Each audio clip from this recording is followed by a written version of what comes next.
What is up, everyone, and welcome back. It's been quite a busy week at work this week, so apologies for not getting this video out sooner. But I think you guys are really going to enjoy this one, or you're going to be completely frustrated, kind of like how I was when I was thinking about the topic of this video, and it is totally understandable. I want to talk about how absolutely cooked we are for retirement, and what I think some of the biggest lies surrounding retirement are. If you asked prior generations what retirement means, they're going to tell you that it probably comes after hard working for 40 years or saving consistently, investing in your 401k, retiring around 65, and then just spending your life on the beach. That's the blueprint that most of us grew up believing because it is what our parents believed in too. But I think that has become one of the biggest lies around retirement. The retirement model that we've been handed was built for a completely different world than the one we're navigating today. Just take a step back and look around you. Housing has become dramatically more expensive, and it's almost a joke with how crazy these housing prices are. Like, if you have a house before 30, props to you. Healthcare costs are ridiculous, they continue to keep climbing. College tuition, what I think is the biggest scam of the 21st century, that has absolutely exploded in cost. And people are taking on massive amounts of debt just to get a degree and put themselves behind financially before their careers even get going.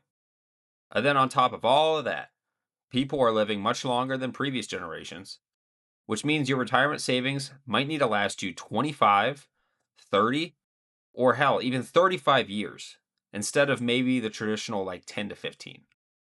And you want to know what makes matters even worse? All of this going on at the same time. Pensions have almost completely disappeared, and who knows what Social Security is even going to look like by the time our generation retires. So, yeah, I mean, that sounds like a lot of doom and gloom when you really think about it, because we are living in a completely different set of circumstances than what, let's say, prior generations plan retirement around. So, it is going to sound scary if we don't have a new framework to go by. And yet, time and time again, we're being told to follow essentially the same exact roadmap without changing it. I think that's a load of BS. And I'm a believer that retirement is now becoming much more of a gradual transition. And I think this generation needs to start planning for that instead of maybe the reality that we've been sold to for decades. So, long introduction, I know. But this video, I've already identified some of what I want to talk about, but I want to identify what are the biggest lies around retirement. And more importantly to this, the practical steps that I'm going to be taking to prepare for what retirement is going to look like in 2060 and 2070. Because as much as we all love our parents, I don't think this is one area that we should blindly follow their advice in. So if retirement has changed, then what should we be doing differently? Well, first things first, I think our generation has to stop looking at this 401k as the only retirement plan and the only option we got. Unfortunately, I just don't think that that specific one account is going to cut it anymore, even if we have amazing company matches, and even if we have millions in that account by the time we all retire. I can tell you with confidence here that costs are not coming down anytime soon. Housing, it is not going to get cheaper over the long run. Healthcare is not going to get any less expensive. That just means our generation has to have more tools in the toolbox than the generations before us did. And unfortunately, we just got a bad draw there. And I don't know what else to tell you guys. And again, I'm not sure what Social Security will look like by the time we're in our 60s. And it's honestly anybody's guess. So, what I'm going to do, instead of relying on, let's say, the specific 2 or 3 income sources that our parents and our grandparents used to rely on, I think we have to build additional income streams ourselves. And the good news is that we have plenty of options to choose from. I'm such a huge believer in taking advantage of every taxed advantaged account that we have available. Your 401k is just one piece of the puzzle. It's a big one, but it's just one piece. Your Roth IRA is going to be another huge piece because of that tax free growth and tax free withdrawals later in life. So that's number 2. Then you got number 3, which is your HSA. And if you qualify for one, you're going to be getting some of the best tax advantages out there that no other account can offer you. And considering healthcare is going to be one of the biggest expenses in retirement, probably for most of y'all, Having a dedicated account growing specifically for those costs just makes a ton of sense.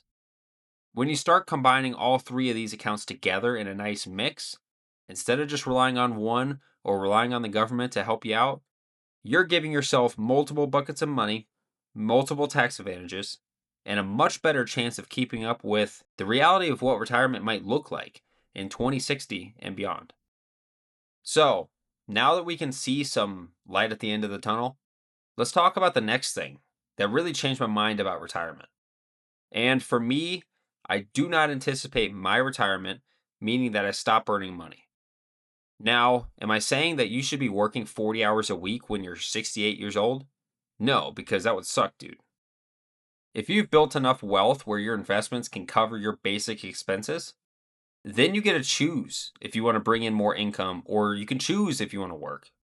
Maybe you want to work because the love of the game and you enjoy it. Maybe you want to work because it keeps you active. Or maybe you just want a little bit of extra spending money so you don't feel guilty taking that extra vacation or buying something nice when you're on this strict retirement budget. I don't know if that's just me, but that's a much healthier version of retirement than sitting at home just hoping your portfolio can survive another 30 years. Because depending on your lifestyle, you could burn through cash a lot quicker than you expected if you have absolutely zero income coming in outside of your investment portfolios. Let's say you retired at 60 and you decided you wanted to travel more. You got the travel bug or something. Maybe your grandkids come along and you want to see them more and you want to buy a couple extra more plane tickets each year.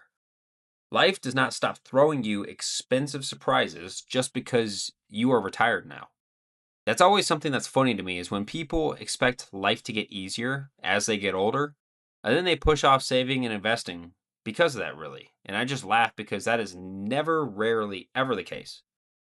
This take of still earning money and working in retirement might sound crazy because, again, we just spent the last like 40 years working. But I might want to find some part time gig or be able to make more money on my own just to have that even more cushion in retirement. Not everybody has to do this, but I think this is just what I'm going to do. If every single dollar has to come from your investments, those unexpected expenses are just going to be putting a lot more pressure on your portfolio. But imagine if you had something like an extra $1,500 a month or something little. You were working and you were doing something that you enjoy and you could also bring in more income. I think that's a good spot to be in. So, yeah, now let me get to the last thing here that I want to cover in this video because I know it's going long. My take on retirement has changed from targeting a retirement age to targeting a retirement number. Let's say retiring at 60 years on the dot was the norm. I want to change that to I'm going to retire when I hit a predefined number that I've set for myself. And this is another thing we've just heard our entire lives. Oh, you can retire at 60. But if you really stop and think about it for a second, why? Who decided that was the magic number? And that decision was probably made decades ago. I can't remember if it's officially 60 or 65, but who cares? I always wonder why we have accepted that millions of people with completely different backgrounds and careers, completely different lifestyles, completely different incomes, should all be aiming for roughly the exact same retirement age. The more I've thought about it, the less it makes sense to me.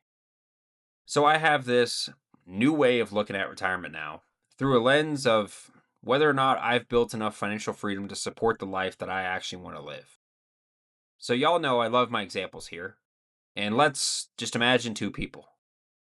You got person A that took the traditional route of retirement and just stopped working at 65. And this old head, has got $1 million in their account. They still have a mortgage. They're relying heavily on Social Security. And if the market takes a big hit, let's say like a couple year stretch, they're probably going to have to make some tough and difficult financial decisions, and they're going to be stressed out, bro. Then you have person B, let's just say they're 55 years old or something, and they got $2.5 million invested. They got a paid off house, and they're making additional income on the side. I think that person is more suited for retirement than the 65-year-old. And if you ask most people, traditionally, who's retired, they'd probably say the 65-year-old because that guy's not working anymore, and he's hit the traditional retirement age. But I don't know. Looking at both these guys' numbers, I'm just pulling out of my ass here. I'd argue that the 55-year-old is in a much stronger position to walk away from work whenever they want. So, long story short here, I think our generation needs to stop chasing an age and start chasing a number for retirement. I'm not going to stand here and tell you what your number needs to be because that's something that you're going to have to figure out for yourself.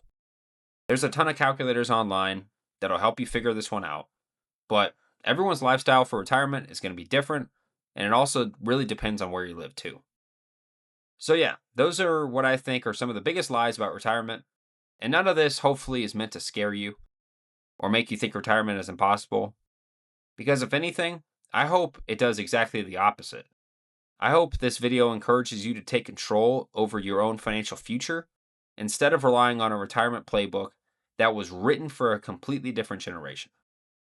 As always, I'd love to hear y'all's thoughts. Do you think retirement is changing, or do you think that the traditional model would still work today? Let me know down in the comments because I'm always curious what you guys think. If you enjoyed this video, I'd really appreciate it if you left a like and subscribe to the channel. Thank you all so much for watching, and I'll see you all in the next one. Peace.